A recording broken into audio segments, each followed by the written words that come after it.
Basically, we're going to be focusing on something called land entitlement. Many of you know what that is, but many of you may not. And so we're just going to talk a little bit about a couple different things related to that. First, a little bit about me.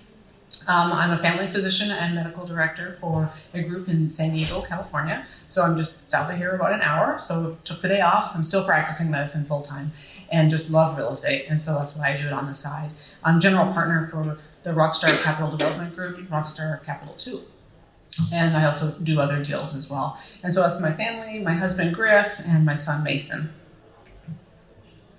So today we're going to cover in 15 minutes, what is land entitlement, who does it, why is it a good investment, and what are the 3 biggest risks, and how to avoid them, and why I personally love investing in land.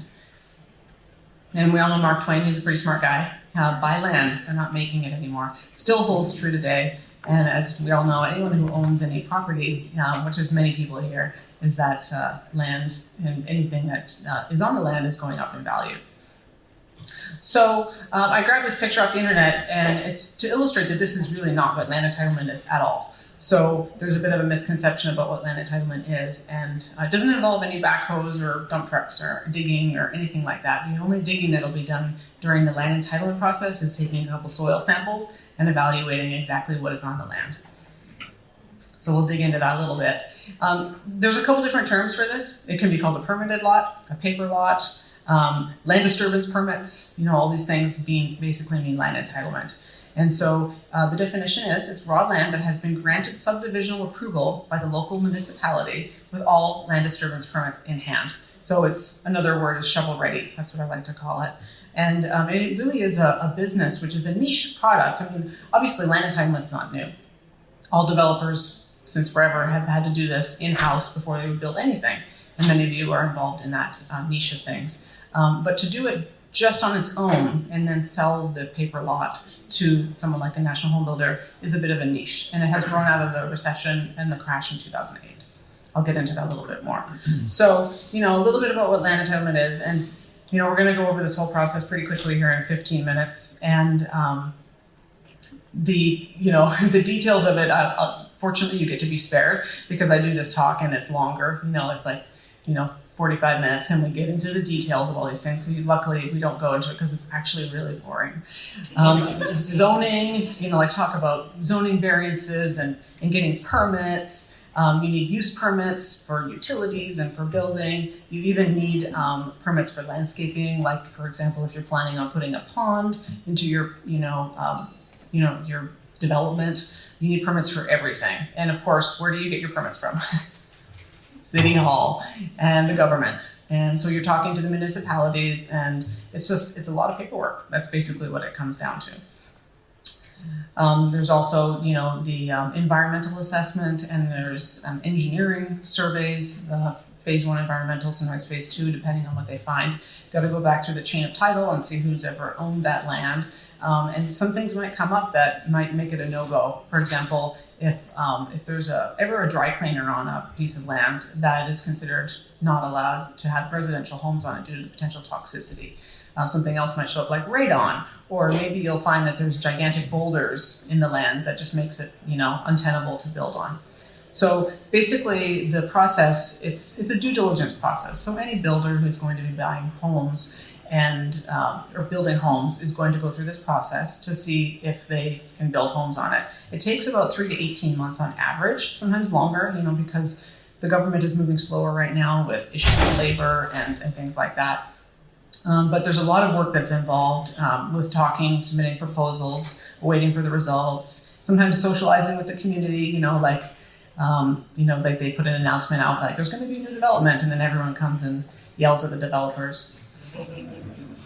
So, I mentioned earlier, I alluded to this earlier, that the developers have always done this process. And so the question is, well, aren't the national home builders doing this? And the answer is, of course, yes. Historically, they were doing this. In 2008, however, they really had a bit of a problem because nobody wanted new homes all of a sudden, basically overnight. Lots of foreclosures on the market. Nobody wanted to build any homes. And so they were stuck with a whole bunch of land that they had already purchased. And that was a loss for them. So internally, they had decided, most of them, to do just purchase entitled land. It really reduces their risk. And it also speeds up the process from when they purchase to when they can sell those homes and make a profit. So who is doing it then for the national home builders? Third-party operators. And so that's who Rockstar Capital works with. The niche is highly specialized. We call the folks land acquisition managers. They're the ones who actually oversee the project and make sure that all the boxes get checked and everything gets done to get that paperwork in hand. And they used to be employed by the national home builders. And so since they got let go from there, they're looking for jobs. They have these skills and they are basically independent now. And they're very efficient. They can move more quickly on opportunities. But the benefit, too, is that they know all the home builders and they have their cell phone numbers. And so what happens is the national home builders will say, hey, Joe Smith, I would like some land in Charlotte. Do you think you can find me 500 lots in Charlotte? And they'll go out and find it. And so we've got, a good two-way line of communication for them to work together. And it benefits both sides and speeds things up as well. So, why is it a good investment? We're going to talk a little bit about the housing market right now. So, single-family homes are in massive demand. There's at least 5 million homes short nationwide. And there's obviously low inventory. And there's been a huge increase in value. Anyone who owns a house knows this. I like to go into Zillow every couple of weeks and refresh. And then I can see how much more my house is worth. I live in San Diego, so it keeps going up. But that's not just San Diego. This is everywhere.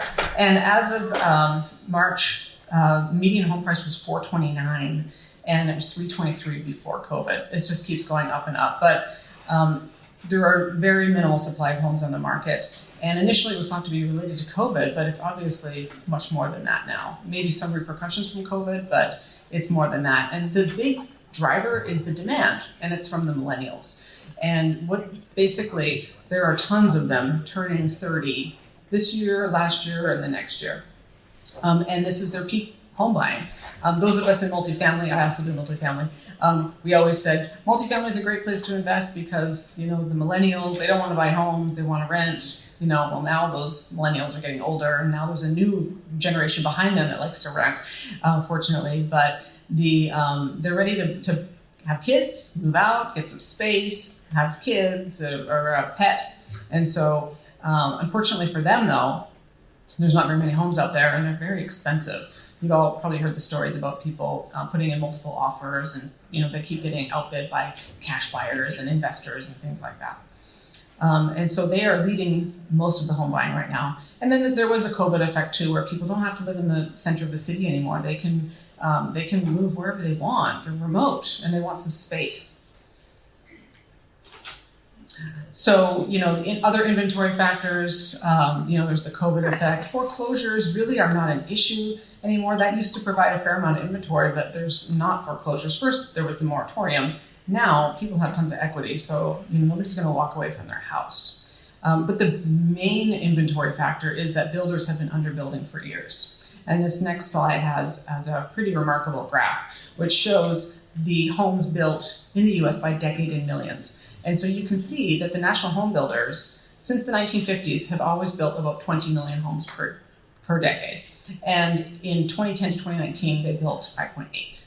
So, that's really a lot less. And the reason, of course, is that they, during the recession, they didn't build homes for a long time, but then they never really picked it back up again, like they probably should have. And then now with COVID and supply chain issues, it was this perfect storm of housing shortage. So they forecast the builders, while they're trying to catch up, there's obviously issues with getting the new homes built into market. But last year they built 1.13 million, and then they're going to be doing around the same for 22 and 23. So if you add those up, that's 3.5. That's not 5 million, and we're short at least 5 million. So basically we're going to be short for a while. So everybody wants to know if we're in a bubble. And in 2006, speculation was driving a lot of the increased prices. And of course, everybody and their dog owned a home, and they owned a home that was too expensive. I was buying a home just shortly before that, and I remember as a new doctor in San Diego, I was like, I'm going to spend $300,000. And I went out with my realtor for a few days, and all of a sudden I was up to $550 because I was like, well, I qualify and I deserve it. And, that's what everybody else was doing at the time too. So people were owning way more house than they could afford. But now we've got, solid demographics pushing the demand. The rates are low-ish. Obviously they're going up, and there's just not enough inventory. So it's a classic case of supply and demand. And also, like I mentioned, we have more equity and our credit scores have gone up, and us as Americans, we have saved quite a bit over the last couple of years. And it's not as easy to get loans as it used to be. So in terms of risks of land entitlement, so if you're going to invest in land, you're going to come across some potential pitfalls. And they can be things like wetlands. Wetlands are a problem. If you find that you have wetlands in the land that you're looking at buying, it's extremely difficult to build there. You need an expert or consultant to help you navigate that. If you're in a flood zone, doesn't mean you can't build, but if so, say, it does flood, and it's just land, it's just raw land, then who cares? Well, the people who buy it from you are going to care. They're not going to want that. And their flood insurance will be a lot more. So flood insurance will really eat into profits of buying this type of land. And topography is really important too. It might look good until you go and actually take a close look at it and see that it's either really sloped, or there's giant boulders, or there's too many hills, and it's not amenable to building a tract home development. So another risk would be another real estate crash, which would essentially mean like lack of new homes for purchase or for rent, because you can build new homes on a build for rent, so new homes that are just rented. And as we just talked about, that's probably not likely to occur at this time. Another risk is issuance of permits. So, getting a city to agree to your plan.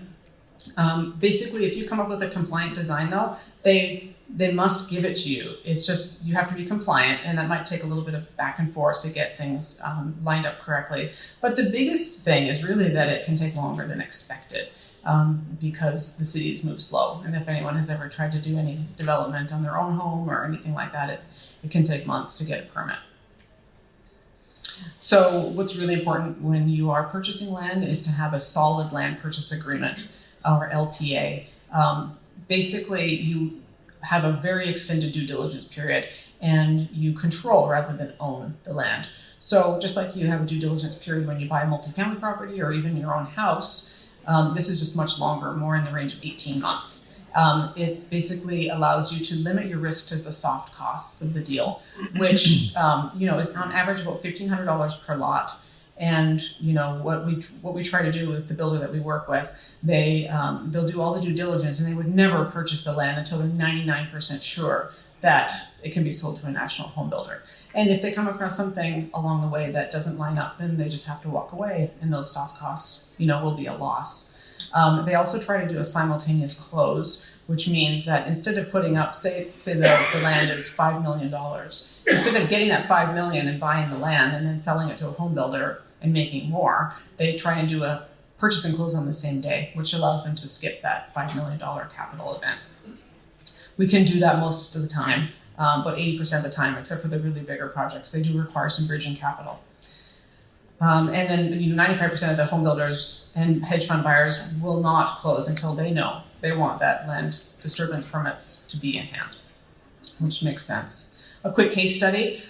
This is a deal that I did with Rockstar and the operator in 2020.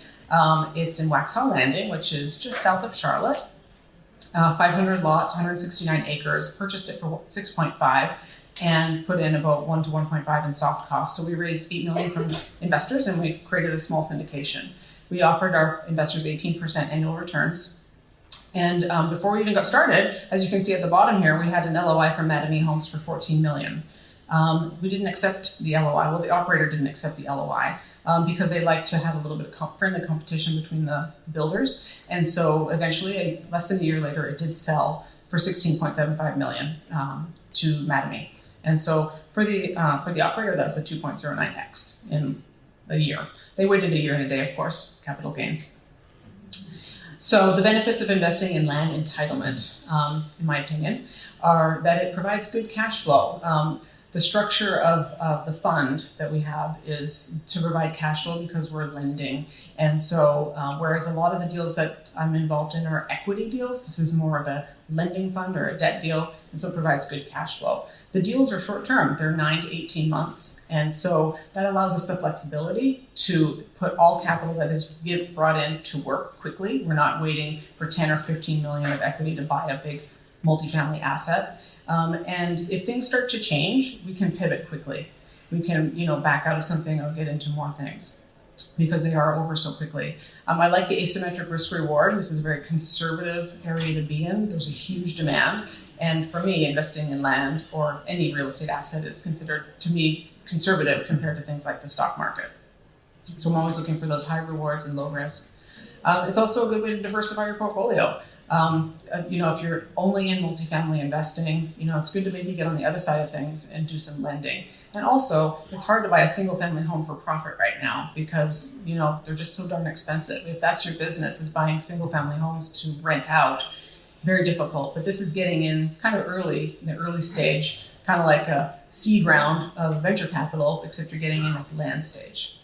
It's an extreme niche, meaning that it's specialized and not everybody can do it. You're definitely not going to go to a weekend seminar and come out a land acquisition manager and know exactly what to do. And you could run into trouble if you don't do it correctly. You could lose a lot of money. We're looking at building affordable houses. So this is what the need is for young people to get into homes. So the homes are in the 300 to 350. Maybe it's going up a little bit now, but these are the affordable home tract developments, not McMansions on tiny lots with big houses. It's more of a starter home. Good afternoon. My name is Hamid Raknian. The good portion of our business is land development and make it shovel ready for the national builder. My question is, how do you see the balance of the 2022 and 2023 for the demand from the national home builders for the lands that are shovel ready? Oh, they have a massive demand. The operator that we work with cannot keep up with the demand from the national home builders because they're trying to catch up and they know that there's profit there to be made. And they're limited by supply chains and things like that, but they buy things in bulk, and to them, they're not going to stop building just because something is a little bit more expensive. And the beauty of the person who's doing the land entitlement or the lending on it, that's not our problem. The supply chain is not our problem. Is the increase of the real estate interest, would it have an impact on the land sale? No, it does not. Because we're not borrowing from places like banks. So the increase in interest rates doesn't affect us. We lend to the operator and we charge them a fixed interest rate, which is negotiable between us. But from point of view, the national home builder, the cost of delivering the goods to the end user is going to go up. And as such, the demand for the housing will trickle down, and that will have an impact on the land. What do you think? I don't believe so. Definitely interest rates are going up. Then, it's going to make houses more expensive in some ways, and the home builders aren't going to stop building because of interest rates going up a little bit. Thank you very much. Yeah. Hey, Tom Chase with Affordable Housing Loans. On your, what you pay your investors, you mentioned, is that paid on a periodic cash flow or when the deal sells? So we provide a preferred return, which starts accruing immediately at 8%. It's paid out quarterly. And then we have profit sharing events, which will also be quarterly. And so those profit sharing events are paid out when we receive a return on our note that we've lent out.